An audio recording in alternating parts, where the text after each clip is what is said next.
مقام ہے باپ کا ہمارے اور آپ کی زندگیوں میں، وہ یہ ہے کہ باپ جنت کا بہترین دروازہ ہے۔ باپ جنت کا بہترین دروازہ ہے۔ ابو دردہ رضی اللہ تعالیٰ عنہ فرماتے ہیں کہ ایک آدمی ان کے پاس آ کر کہا ان لی امراتن و ان امی کہ تامرنی بطلاقہا، کہ میری ایک بیوی ہے، ان لی امراتن و ان امی تامرنی بطلاقہا، میری ایک بیوی ہے اور میری ماں اس کو طلاق دینے کا حکم دیتی ہے۔ ابو دردہ رضی اللہ تعالیٰ عنہ کے پاس ایک شخص آتا ہے اور کہتا ہے کہ انی لی امراتن و ان امی تامرنی بطلاقہا، میری ایک بیوی ہے میرے پاس اور میری ماں اس کو طلاق دینے کا حکم دیتی ہے، تو میں کیا کروں ایسے میں؟ ابو دردہ رضی اللہ تعالیٰ عنہ نے کہا میں نے رسول صلی اللہ علیہ وسلم کو فرماتے ہوئے سنا ہے الوالد اوسط ابواب الجنت فإن شئت فأدع ذلك الباب او احفظه، کہ باپ جو ہوتا ہے کہ باپ جنت کا درمیانی دروازہ ہے، اگر تم چاہو فإن شئت فأدع ذلك، اگر تم چاہو تو اسے برباد کر دو، اسے ضائع کر دو، او احفظه، اور اگر چاہو تو اسے محفوظ کر دو۔ میرے بھائیو، ہم اور آپ سوچیں ہماری زندگیوں میں باپ کا مقام و مرتبہ کیا ہے، اس کی شان کیا ہے۔ میرے بھائیو، اس کو باپ کو جنت کا بہترین دروازہ قرار دیا جا رہا ہے کہ اوسط ابواب الجنہ، یعنی جنت کا 20 دروازہ قرار دیا جا رہا ہے۔ اور یہ سنن ترمذی کی 1900 نمبر کی روایت ہے اور علامہ البانی رحمہ اللہ نے اس روایت کو صحیح کہا ہے میرے بھائی۔ اور چھٹی چیز جو ہے باپ کے شان میں سے وہ یہ ہے کہ باپ کافر بھی ہو تو حسن سلوک ضروری ہے میرے بھائی۔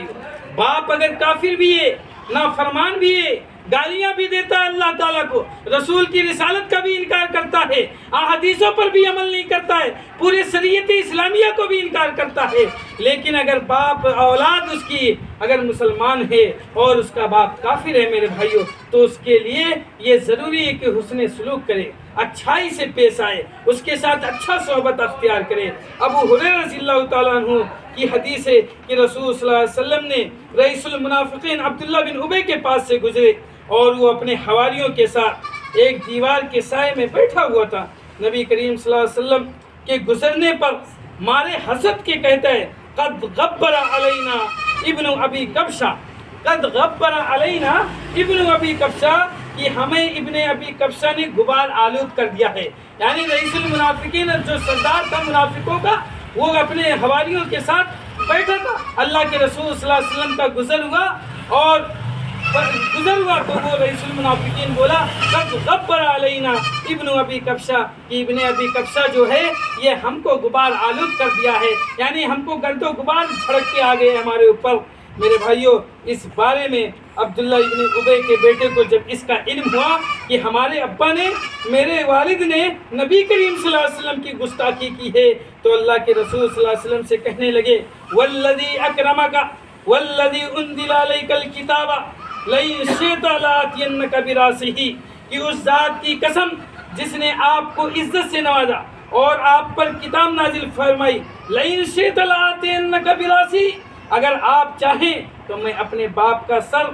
آپ کے کاٹ کر آپ کے سامنے آپ کے قدموں میں رکھ دوں۔ تو نبی صلی اللہ علیہ وسلم کا جواب سنیے میرے بھائیوں، اور یہ آج خطبہ جمعہ سے جواب لے کر جائیے، لا ولیکن بر اباکا واحسن صحبتہ، نہیں اے عبداللہ بن ابی کے بیٹے، نہیں تم ان کو قتل نہ کرو، ولیکن بر اباکا، لیکن اپنے باپ کے ساتھ نیکی کرو، اس کے ساتھ حسن سلوک کرو، واحسن صحبتہ،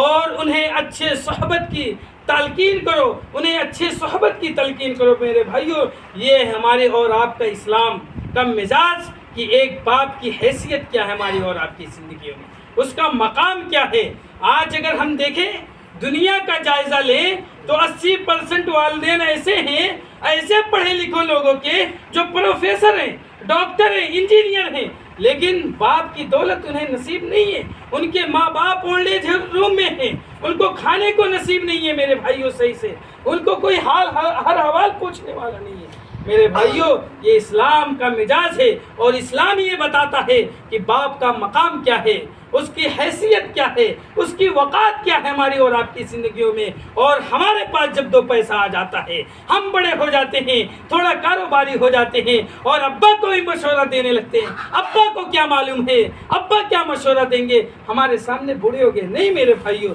یہ اسلام کا مزاج نہیں اور مسلمانوں کا مزاج نہیں ہے. اور یہ صحیح ابن حبان کی 452 نمبر کی روایت ہے اور یہ حسن ہے.